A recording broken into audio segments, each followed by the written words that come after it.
isa lafa miti isa waaqarraatiin waaqayyo abbaani guddaan weebbise. Nutuun beekne malee nuuf hin galle malee isa caaluuf kenneera barru waaqayyoon. Maalum nu dhoowwate maalum nutti hir'ise ilma isaa jaallatu qooda cubbuu keenya dabarsee nu laate. Ilma lamaan qabu tokkichuma qaba isuma aarsaa godheetu nuuf geesse. Isa lafa miti isa waaqarraatiin waaqayyo abbaani guddaan weebbise.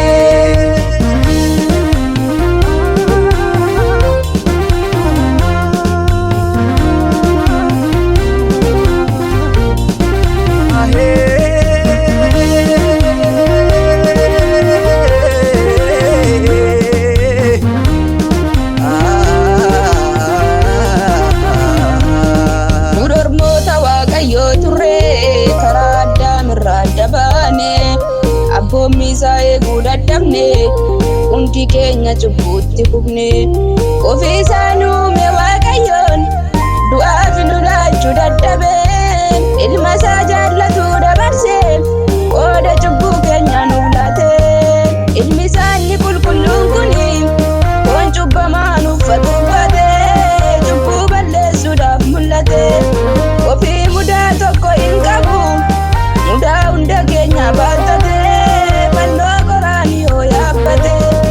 Abeeyya jaalala isaa Yesuus amma du'aatti nu jaallate. Gatii xiqqoo miti gooftichi gatii guddaadhaan nu bitate. Inni ilma waaqayyoo si kuni waaqaaf lafa walitti araarsee cubbuu keenyatti nu qulleesse abbaa faana si nu araarse. Nutuun beekne malee nuuf hin galle malee isa caaluuf kenneera barru waaqayyoon.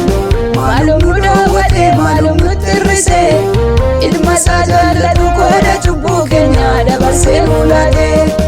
Ilma lamaan qabu tokkichuma qaba isuma aarsaa godheetu nuuf geesse. Isa lafa miti isa waaqarraatiin waaqayyo abbaani guddaan weebbise.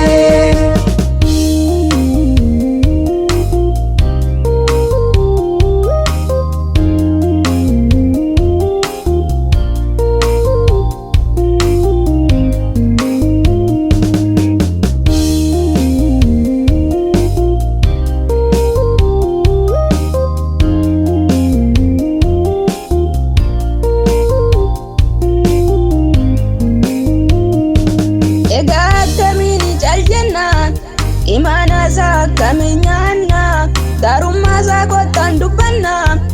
Gatii dhabqa isaa nurra jira isuma toonuufi ulfina. Araara qabeessa maqaan isaa cubbamaa fayyisuu jaallata. Kan gara isaa dhaqe gooftichi simeetoo fayyisuu jaallata. Inni fayyisaadha maqaan isaa jireenya nagaa namaaf laata. Kan Yesuusin qabu dhugaadha barumaan gammadee jiraata. Jaalala dhugaa nu barsiise amma du'aatti nu jaallate. Karaa dhugaa sanarra yaana jireenya argachuudhaaf dhamaana. Waa xiqqootti lakkin gufannu wanta gadiidhaan dhiphannu. Isa nuuf qophee jireenyicha argachuuf kottaa dhamaanu. Amma dhumaatti hin dhaabbanna yaaddoo malee wajjin jiraanna. Kaleessa nu baatee nu fide asiin nu ga'ee toon gatu. Amanannaa keenya isa dhugaan Yesuusin sirriitti haa qabannu. Isa malee jireenya hin qabnu. Nutuun beekne malee nuuf hin galle malee isa caaluuf kenneera barru waaqayyoon. Maalum nu dhoowwate maalum nutti hir'ise ilma isaa jaallatu qooda cubbuu keenya dabarsee nu laate. Ilma lamaan qabu tokkichuma qaba isuma aarsaa godhe.